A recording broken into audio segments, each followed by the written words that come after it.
Hello everyone. तो चलिए start करते हैं हमारी आज की वीडियो और ये हमारा पार्ट 7 होगा क्लास 12 बिजनेस स्टडीज का चैप्टर नंबर 11 जिसको हम लोग विपणन प्रबंध या मार्केटिंग मैनेजमेंट के नाम से जानते हैं।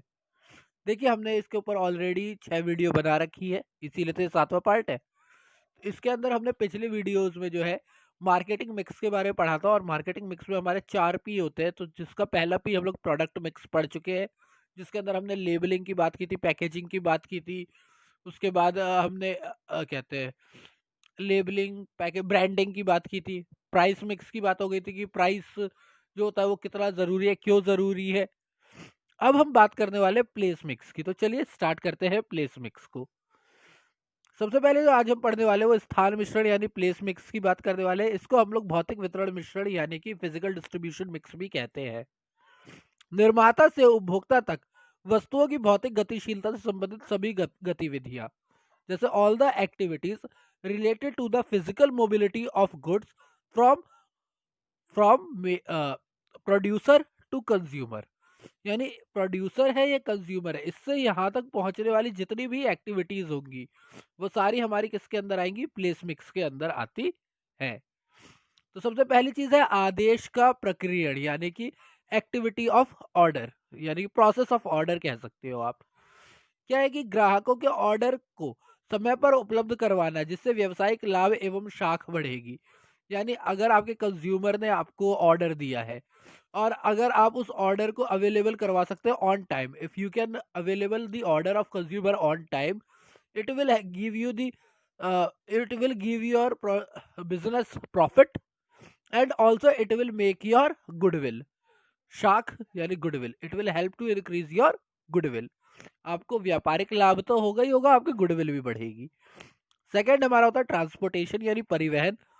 वस्तुओं को एक स्थान से दूसरे स्थान पर जहां इनकी आवश्यकता होती है पहुंचाकर वस्तुओं की उपयोगिता में वृद्धि करता है। यानी कि transfer transfer goods from one place to another place where they are needed. जहां पर उनकी नीड है अगर वहां पर वस्तुएं पहुंच गई then their utility can be increased. अब जैसे कि जहां पर पानी की कमी है, अगर वहां पर मैं वाटर प्लांट लगा देता हूँ, पानी की फैक्ट्री लगा देता हूँ, तो ऑफ कोर्स मैं क्या कर रहा हूँ, मैं पानी की यूटिलिटी को बढ़ा रहा हूँ। तीसरा संग्रहित माल पर नियंत्रण, यानी कि जो आपका स्टॉक गुड्स है उसके ऊपर कंट्रोल। स्टॉक में कितना माल हमेशा बनाए रखा जाए यह वितरण उद्देश्यों को प्राप्त करने के लिए आवश्यक है। How much goods you want to have in stock, it is one of the very important decision in distribution. Distribution में बहुत जरूरी है कि आपका स्टॉक में कितना माल बना रखा है। आप ज्यादा स्टॉक नहीं रख सकते, आप कम स्टॉक नहीं रख सकते। ज्यादा रखोगे तो कॉस्ट बिना मतलब में बढ़ जाएगी, कम रखोगे तो अननेसेसरी लॉस होगा। ये हम कहाँ पढ़ चुके हैं, ये हम लोग इकोनॉमिक्स के मैक्रो इकोनॉमिक्स में पढ़ चुके हैं, जहाँ पे एग्रीगेट सप्लाई अगर ज्यादा होगी तो क्या होगा, एग्रीगेट सप्लाई कम होगी तो क्या होगा। लागत तथा लागत एवं ग्राहक संतुष्ट में संतुलन बना रहे, यानी कि हमारा जो कॉस्ट है और जो हमारे कंज्यूमर है उनकी कंज्यूमर सेटिस्फेक्शन दोनों के बीच में संतुलन बना रहे। इट्स वेरी इंपॉर्टेंट कि हम अपने स्टॉक के बारे में ध्यान रखें। देन वही स्टोरेज भंडारण की बात आ गई। गोदाम संग्रहण की आवश्यकता इसलिए उत्पन्न होती है क्योंकि उत्पाद के उत्पादन समय और उपभोग समय में बड़ा अंतर होता है।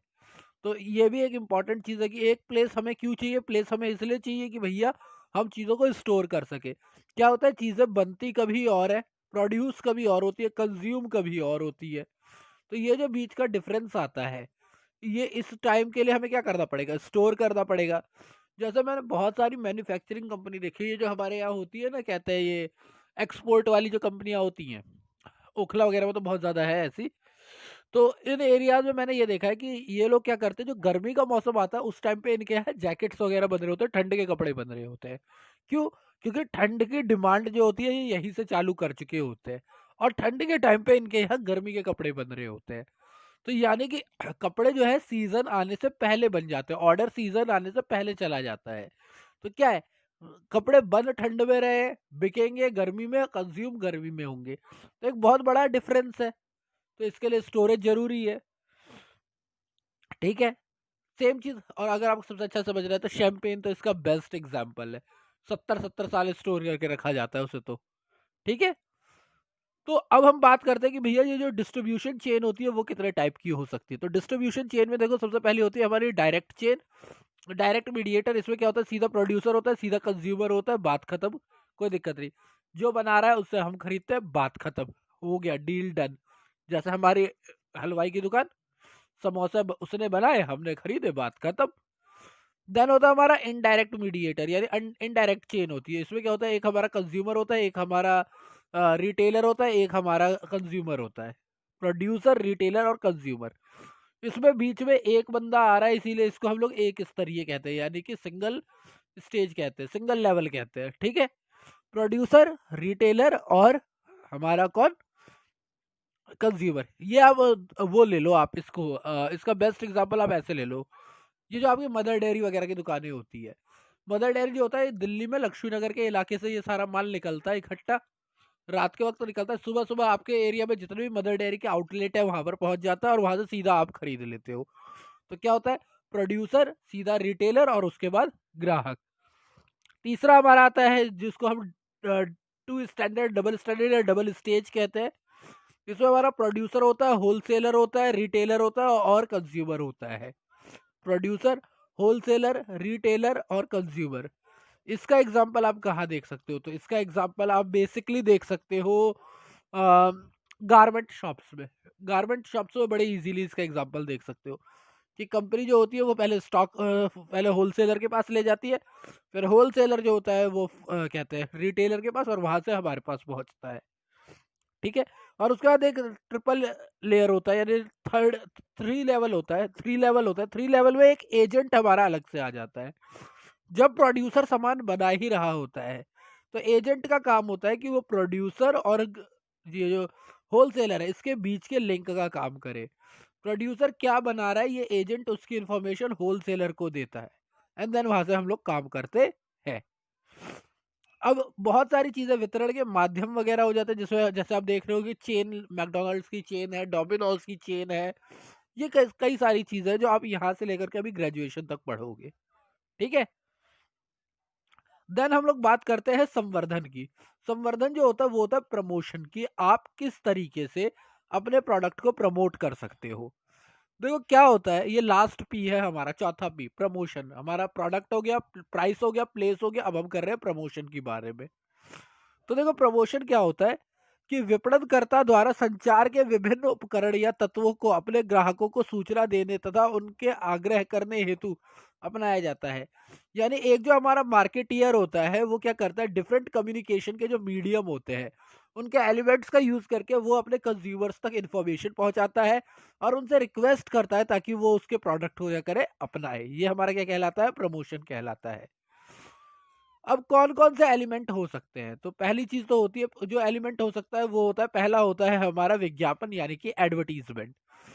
संवर्धन संवर्धन सर्वाधिक प्रभावी उपकरण माना जाता है, यानी कि जो आपका प्रमोशन है इसको मोस्ट इंपॉर्टेंट टूल माना जाता है, मोस्ट इफेक्टिव टूल माना जाता है। यह संचार का अव्यक्तिक रूप होता है।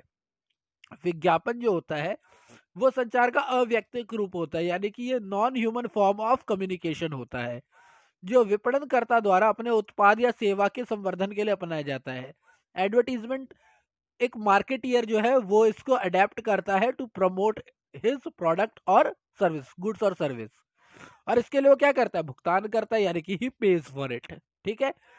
अब इसकी विधियां कौन कौन सी है, न्यूज़पेपर में आती है, हमारी मैगजीन्स हो गई, टेलीविजन हो गई, रेडियो हो गई, इन सब पे ऐड आती है। दूसरा हमारा होता है व्यक्तिगत विक्रय, यानी इंडिविजुअल सेल। व्यक्तिगत विक्रय का मतलब क्या है कि एक इंसान जो होता है ना घर घर जा करके बेचते हैं सामान, सेल्समैन वगैरह जो होते हैं, यानी वन टू वन सेल्स जो होती है। व्यक्तिगत विक्रय से अभिप्राय किसी वस्तु के संभावित क्रेताओं से व्यक्तिगत संपर्क स्थापित करना है, यानी कि जितने भी आपके जो पॉसिबल बायर्स है, जो आपके प्रोबेबल बायर्स है कि भैया ये लोग खरीद सकते हैं, हम उनके साथ क्या करते हैं, इंडिविजुअल रिलेशनशिप बनाते हैं। अगर आपने फॉरेन की बहुत सारी फिल्में देखी हो तो उसके अंदर घर इस तरीके से बेचे जाते हैं। उन्हें जो घर बेचना होता है तो जो एजेंट होता है वो घर में पार्टीज रखता है, और वो जो इंसान है पार्टी में उन लोगों को इनवाइट करता है जो उसे लगता है कि हाँ ये लोग घर में इंफ्रास्ट्रक्चर में क्या कर सकते हैं, इन्वेस्टमेंट कर सकते हैं। तो वो वहाँ पर एक पार्टी सी ही रख देता है जो घर उसे बेचना होता है, और वहीं पे वो लोगों को दिखाता है। तो ये बेस्ट तरीका है। बाकी अपना तो आप लोगों को पता ही है, वो बस वगैरह में आते हैं ना कि हाँ भैया आप बाहर 50 रुपए के खरीदते होंगे पेन, ये लीजिए 10 में 4 पेन, 10 में 4 पेन, वो भी इंडिविजुअल सेल का ही पार्ट है। ठीक है। अगर मैं बस ये बात करता हूँ कि व्यक्तिगत, ये मैं आज सिर्फ आपको इतना ही बताऊंगा कि व्यक्तिगत विक्रय की विशेषता क्या क्या होती है। अगर हम इंडिविजुअल सेल्स की बात करते हैं तो सबसे पहली बात, ये व्यक्तिगत संपर्क स्थापित करता है, यानी ये इंडिविजुअल क्या करता है, कनेक्शन बनाता है लोगों से। ये मौखिक वार्तालाप करता है, यानी ओरल कम्युनिकेशन करता है। ये संदेहों का तुरंत समाधान कर देता है। अब आपको कोई डाउट आया, ये तुरंत उसका आंसर कर देगा। इसको आपको लेटर वेटर के लिए रुकने की जरूरत नहीं है। आप अतिरिक्त सूचनाओं की प्राप्ति कर सकते हैं, यानी जितनी इन्फॉर्मेशन वो दे रहा है, अगर आपको डाउट है, आप उससे ज्यादा इन्फॉर्मेशन चाहते हो, आप तुरंत वहां पर पा सकते हो। और इससे क्या होता है, रिलेशनशिप ग्रो करती है। ठीक है, आपके संबंधों का विकास होता है। क्लियर। क्योंकि आप लोगों ने देखा होगा, आपके पापा वगैरह की ऐसी एक दुकान होती है जहां पर वो जाते हैं और वो नॉर्मली, जैसे चाहे वो इलेक्ट्रॉनिक की हो गई या कुछ भी हो गई, वहीं से खरीदते हैं, क्योंकि उन्हें उस पर भरोसा है, तो वो रिलेशन वगैरह भी आ जाता है ना। तो ये देखिए, ये यहाँ पर क्वालिटी दे रखी है। एक जो अच्छा इंसान होता है, मतलब अच्छा इंसान नहीं, अच्छा सेल्समैन होता है, इंडिविजुअल सेल्समैन, उसकी क्या क्या क्वालिटी है एक बार हम लोग पढ़ लेते हैं फटाफट। ऑनेस्ट और साउंड कैरेक्टर होना चाहिए, अच्छा कैरेक्टर का इंसान होना चाहिए और ईमानदार होना चाहिए। कोऑपरेटिव एंड हेल्पफुल होना चाहिए, सहयोगी होना चाहिए और मदद करने वाला होना चाहिए। टैक्टफुल होना चाहिए, यानी किसी भी प्रॉब्लम का सॉल्यूशन निकाले। इनबॉर्न एप्टीट्यूड एंड टैलेंट, यानी कि जन्मजात उसके अंदर ये टैलेंट होना चाहिए कि किसी भी चीज को, प्रॉब्लम को समझ के उसे सॉल्यूशन कर ले। एम्बिशियस होना चाहिए, यानी कि उसके अंदर ये होना चाहिए कि हाँ मुझे ये चीज करनी है। इंथुजियास्टिक, यानी उत्साहित होना चाहिए। एनर्जेटिक, समझ ही चुके, ऊर्जावान होना चाहिए। डिसिप्लिन एंड लॉयल होने चाहिए, अगर ऑनेस्ट है तो उसका लॉयल होना भी जरूरी है। पर्सनैलिटी अच्छी होनी चाहिए, नाक बहता हुआ इंसान ना चला जाए बेचने के लिए। प्रेजेंस ऑफ माइंड होनी चाहिए, हंसी मजाक के साथ कर सके। अच्छी हेल्थ और स्टेमिना होना चाहिए। इमेजिनेशन पावर अच्छी होनी चाहिए, क्योंकि अलग अलग कंडीशन पे अलग अलग स्टोरी बना सके। सेल्फ कॉन्फिडेंस होना चाहिए, ताकि कोई एवे ना बेच सके। वो आप लोगों ने देखा होगा ना, सेल्फ कॉन्फिडेंस का तो सबसे बेस्ट एग्जांपल है वो, आप लोगों ने देखा होगा ना कि मुझे ये पेन बेच के दिखाओ या फिर मुझे ये कॉफी बेच के दिखाओ, तो कॉन्फिडेंस ही तो चेक करते हैं। क्विक ऑब्जर्वेशन एंड जजमेंट होनी चाहिए, यानी वो इंसान को देख के पता लगा ले कि इसकी क्या नीड है और उसके हिसाब से वो अपने सामान को बेचे। शार्प मेमोरी और इंटेलिजेंस होनी चाहिए, ताकि वो लॉन्ग टर्म याद रख सके चीजों को। इनिशिएटिव होना चाहिए, यानी अपनी तरफ से कुछ नया करने वाला होना चाहिए। और लास्ट है, कन्विंसिंग कन्वर्शनलिस्ट होना चाहिए, यानी कि वो अपनी बातों से लोगों को बता सके, समझा सके। इसका बेस्ट एग्जांपल मैं आपको देता हूँ, the wolf of Wall Street. आप मूवी देखो, लियोनार्डो डिकैप्रियो इसी टाइप का सेल्समैन दिखाया गया है। ठीक है। और एक और है हमारी मूवी, विल स्मिथ की है, द परस्यूट ऑफ हैप्पीनेस। उसके अंदर भी आपको, उसके अंदर ये सारी क्वालिटी देखने को मिलेगी। हैप्पीनेस में आई नहीं है, उसमें वाई लगा हुआ है, तो द परस्यूट ऑफ हैप्पीनेस। अगर आप विल स्मिथ की ये भी मूवी देखते हो तो उसके अंदर भी आपको इंडिविजुअल सेल्समैन की ये सारी चीजें मिल जाएगी। पर बेस्ट तो है the wolf of Wall Street. ठीक है। तो आई होप आपको ये समझ में आ गया होगा, यहाँ तक आप लोगों को क्लियर हो गया होगा। हमने चारों पी कंप्लीट कर लिया है यहाँ पर। अब हम नेक्स्ट, हम अगले वीडियो बढ़ेंगे, तब तक के लिए stay safe. And I know video थोड़ी लंबी हो गई है, पर thank you for your time.